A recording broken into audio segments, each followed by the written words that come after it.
Hello everyone, it's time for another ProGuides video. My name is Renox and I'd like to welcome you back to the channel. In today's video, we're going to take a look at a few tricks that pros use that you can implement into your own game. Some top players like Simple have a very aggressive playstyle, and some of the things they do only works because of how good they are at the game. But in this video, we'll show you some of the things that he does that players of all skill levels can use. Before we get started, it's time for the question of the day. Today's question is, what is your favorite map to play on the CT side? I personally really like Nuke because of how fast you can rotate between the bomb sites. Once the T's start to push, you can get into the action really quickly without waiting a long time. Without further ado, let's take a look at some of those techniques that you can steal from Simple to climb the matchmaking ladder. Alright guys, starting things off, in this clip here, you can see that playing on top of the window to watch middle from the B site of Dust 2 is very dangerous because it's possible to get shot at from tunnels as well as middle. When playing on the CT side, exposing yourself to two common angles at the same time is just a bad idea. Simple circumvents this issue by jump spotting from the top of the box to look into middle. This way, you can see into middle while greatly decreasing the chances of you being spotted by the enemy. You're also in a good position if the T's decide to push into B because you have access to a lot of cover without having to drop down from the window. If you're playing B with a teammate, try this trick sometime. Another good example of this is in the B apartments on Mirage. When you stand on the balcony, there's a chance that you can get shot. However, if you jump spot while moving to the side, you can still get information without as much risk of getting killed. Go into an offline server and see if there are any positions you can play where you can jump spot. If you can, just give them a try in a normal match. You should be able to get more information without putting yourself at risk. When used effectively, grenades can give you and your team a big advantage in a round. Whether it's using a flash to set your teammates up for a kill or a Molotov to force an enemy out of a certain position, having an extra grenade in your arsenal can sometimes be the deciding factor in whether or not you win a particular round. A lot of players don't realize, but you can actually buy more than 4 grenades in a single round. If you use one of your grenades early in the round, you can buy a grenade that you haven't bought yet. For example, if you have a smoke, HE grenade, and 2 flashbangs, if you use any of those grenades before the buy time ends, you can buy a Molotov to replace it. A lot of maps like Dust 2, Vertigo, Mirage, and Overpass have smoke grenade lineups that you can throw from spawn. After throwing these, you can rebuy a flashbang or any other grenades that you didn't buy at the beginning of the round. It's not something you can always do due to the economy system, but if you have the extra money, it's always worth buying an extra flashbang. Players at the top level almost always have great movement. One of the ways you can take advantage of good movement is by jumping into certain positions that will catch your opponents by surprise. If you've watched any FPL games on Mirage, there's a very high chance that you've seen someone jump onto catwalk from the window room. This is a very strong jump because it allows you to be in an advanced position at the beginning of the round that the enemy won't be expecting, which will give you the edge in approaching gunfights. Some other examples include the window to ladder room jump, the balcony to porch jump on Inferno, as well as the middle to boost jump on Cache.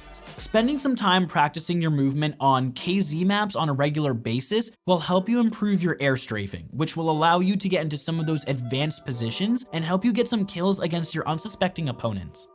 Being able to recognize sound cues is a very important part of playing CSGO. Sometimes the smallest sound will be the key piece of information that you need to win a round. Because of this, many players are always paying attention to the smallest detail of sound so they know what their opponent is up to. One consequence of this is that players will usually peek against their enemy if they hear a reload sound, since that will tell the player that their opponent is out of ammo. You can take advantage of this by doing what's called a fake reload. If you press your reload key and then quickly switch to another weapon and back to your main weapon, the opponent will hear this and assume you're out of ammo. Depending on your situation, your opponent might try to peek you and they will be surprised to find out you actually weren't all out of bullets. It won't always work, but it's a useful tool to catch your enemy off guard. You should try it sometime. Next, we're going to talk about something that isn't done enough at the amateur or even professional level. I personally feel like a lot of teams can benefit from grenade stacking in certain situations and that they should try this a lot more often. Grenade stacking is when you and your teammates all throw a grenade in one specific position at the same time. The objective here is to take out a player on the enemy team without having to actually take an aim duel with them. When done effectively, can give your team the man advantage without much effort. A really great example of this is the Astralis grenade stack on Overpass. Most experienced teams like to boost up or jump spot into short B and water areas to get information and potentially a kill. Astralis were able to take advantage of this tendency by coming up with some set HE grenade lineups that would destroy anyone who boosted up towards the short B area. This is one of the more extreme examples, but it's a really good example of how you can give yourself an advantage without needing to take an aim duel. A more basic grenade stack that you can use in a solo queue environment is on Inferno. When your team is taking A, suggest that you guys grenade stack towards Pit. Pit is a very common spot and one of the more difficult positions to deal with when attempting to take A. By throwing grenades at that area, you'll either kill a player at one of the most annoying positions, or you'll get the info that no one is playing Pit, which allows you to clear the rest of the bomb site without any issues. Alright guys, this next one might sound a bit weird if you've been playing for a while, but hear me out. Usually, we're told that we should always be going for headshots because they're the fastest way to kill an enemy. However, there are certain situations where purposefully aiming at the upper body area is a viable strategy. Allow me to explain. When you're playing against opponents that are saving, they're probably going to have pistols, and it's possible that they won't even have armor. When you have a pistol, it's very easy to move around and shoot at the same time while staying accurate unless you have a deagle. If you try to go for headshots against these players, you might find yourself struggling to hit these players that are constantly moving while shooting. Another reason you might want to try aiming low is because a lot of players will crouch if they're committing to an aim duel. If you're already aiming at the upper body, when the enemy crouches, they will lower their hitbox and your crosshair will be directly on their head. People first noticed this when some of the Astralis players were having a surprisingly low headshot percentage.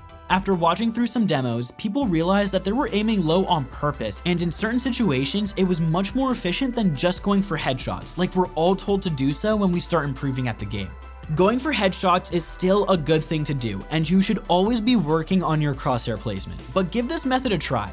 Next time you know that your enemy is saving, try to lower your crosshair and see if this helps. If it does, come back to this video and leave a comment.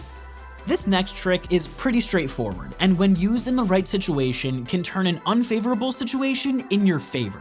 What we're talking about is site stacking. Site stacking is when you're on the CT side and you put 4 or 5 players towards one side of the map. This is usually done in a very specific situation, so I'll go over when it's the most useful. One area where site stacking is a good idea is when your team is on a save round. When you're on an eco, you don't have a lot of equipment to work with, and it's very unlikely that you'll win the round. Because of this, site stacking is a low-risk, high-reward option for those sorts of rounds. If the enemy team walks into a site where you stack 5 players, you have a solid chance of winning the round. At the very least, you should be able to do a solid amount of economic damage to the other team if they're not careful when they clear the site. Another reason you might want to stack a site is if the enemy team keeps pushing it without showing any presence towards the other site. If you're playing Mirage and the enemy team has pushed A 5 times in a row without showing any presence towards B apartments, you can try punishing them by playing 4 players towards the A site.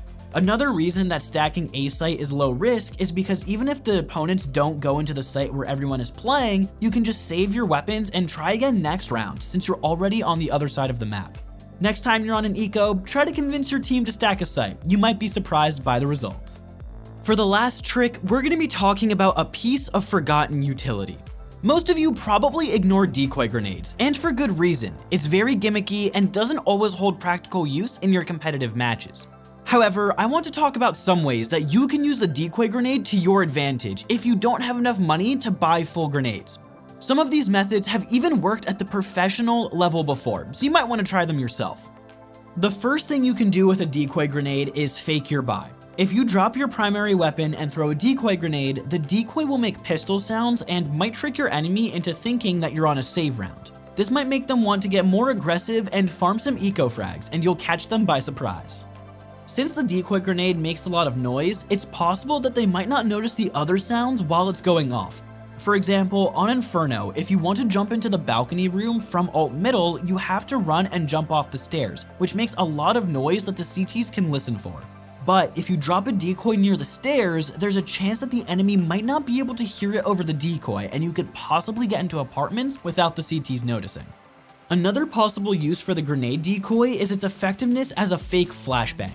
Since the decoy has the same physical properties and trajectory as a flashbang, it's possible that an enemy might turn away if they see one flying towards them.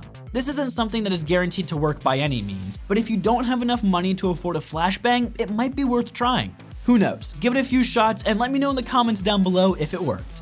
With that being said, that's going to be the end of this video. Hopefully this video allowed you to gain a better understanding how top players like Simple set themselves up for success without just relying on their aim. If this advice helps you improve and win more matches, please leave a comment down below. Be sure to like and subscribe and hit that bell so you don't miss any new content from the ProGuides team. If you want to take your game to the next level, then feel free to head on over to ProGuides.com. You'll have the ability to work with our expert coaches to get a personalized experience for improving your own game. If you want to brush up on the basics, we also have a handful of courses available just for you. Best of luck in your competitive matches and have a great day.